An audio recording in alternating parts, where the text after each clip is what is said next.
Alors, quelqu'un m'a demandé, Chocolat des filles, est-ce que c'est réellement l'islam qui a appauvri le Niger?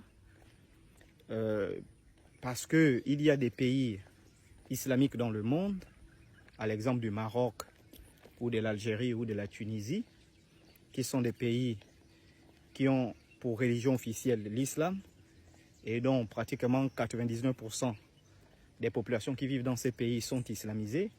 Pourtant, en matière d'avancée technologique, en matière d'avancée en termes de niveau de vie et d'infrastructures, en médecine, etc., ces pays sont quand même plus avancés que certains pays de l'Afrique subsaharienne.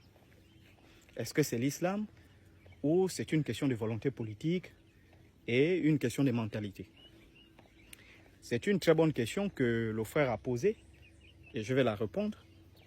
Alors, chers frères, vous devez comprendre qu'il y a pratiquement 22 pays musulmans dans le monde. Si je ne m'abuse pas, on peut avoir 22 pays musulmans, voire 25, voire 30. Mais vous devez faire la distinction entre l'islam et l'arabité. Dans ces 22 pays musulmans qui existent dans le monde, il y a des pays arabes, il y a des pays musulmans.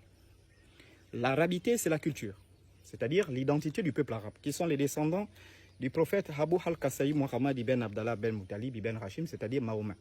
Donc, ces descendants propres, son sang. Et donc, comme ils sont descendants de Mahomet, ils ont une culture. Dans leur culture, ils ont un système de valeurs, ils ont des sciences, ils ont des techniques, ils ont des systèmes politiques, ils ont des traditions et ils ont une spiritualité qui est née dans un contexte précis. C'est l'islam. Qui est né parce que leur ancêtre a fait une expérience spirituelle. Voilà, à l'an 609 du calendrier julien. Et il a fait la rencontre de l'ange Djibril, voilà, qui lui a donné certaines révélations qu'il devait aller réciter à Médine et à la Mecque. Donc vous devez comprendre que le peuple arabe d'abord, il faut les distinguer des musulmans. Donc on n'est pas, tout musulman n'est pas arabe et tout arabe n'est pas musulman, mais tout arabe est d'abord descendant de Mahomet, parce que c'est leur ancêtre commun. Et donc lorsque le peuple arabe crée sa spiritualité qui est l'islam, et l'impose à Médine, qui est leur terre d'origine, et que cette spiritualité est exportée dans le monde. Parce que si on prend le Maroc, ce sont des descendants de Mahomet. Si on prend les Tunisiens, ce sont des descendants de Mahomet. Si on prend le Qatar, le Bahreïn, on prend l'Arabie Saoudite, etc., ce sont des descendants propres. Et donc c'est normal que l'islam n'impacte pas négativement le développement de leur pays, parce que c'est d'abord leur culture, c'est la spiritualité de leurs ancêtres. Mais lorsqu'on prend cette culture, cette spiritualité qui est née dans un contexte précis et que l'on exporte ça dans un pays de l'Afrique noire qui, lui, a ses ancêtres, qui, lui, a sa culture, qui, lui, a ses systèmes de valeurs, ses systèmes politiques, en prenant l'exemple du Mali. Le Mali était un grand royaume entre le 6e et pratiquement le 14e siècle. Le Mali était un grand royaume, historiquement c'est reconnu. Au Mali, il y avait des universités, il y avait des écoles, et d'ailleurs les premières chartes des déclarations universelles des droits de l'homme, ce sont les Maliens qui les mettent en place.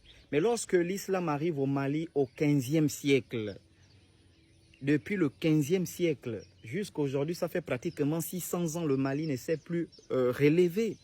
C'est-à-dire le contact du Mali avec l'islam a complètement anéanti la civilisation malienne, qui était l'une des plus grandes civilisations au monde, qui a apporté beaucoup de richesses au monde, qui a apporté beaucoup des innovations au monde. Ce pays est complètement à terre, c'est terroriste sur terroriste, changement de ceci, changement.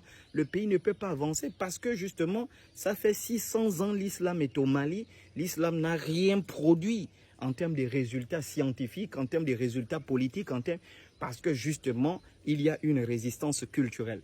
On impose l'islam, mais en réalité, au fond des Maliens, ils sont africanistes, ils sont noirs. Donc, voici ce que je peux vous dire par rapport à cette question. Il faut comprendre qu'une spiritualité qui est exportée provoque des dégâts. Ce qui a été le cas du christianisme, quand on exporte le catholicisme de Rome pour l'Afrique, ça provoque des dégâts. Quand on exporte le branhamisme des États-Unis pour l'Afrique, ça occasionne des dégâts. Il est temps que l'Africain revienne à sa propre spiritualité, parce que, en réalité, la spiritualité, c'est la dernière chose qui naît quand une civilisation s'installe.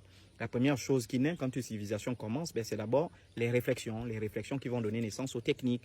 Et les techniques vont donner naissance à des systèmes de société, les échanges économiques. La dernière chose auquel l'homme va penser, c'est la spiritualité. Et cette spiritualité émerge d'un milieu géographique précis, d'un contexte précis, d'une réalité précise, qu'on ne doit pas imposer aux autres. C'est ça, en réalité, mon kiki. Merci.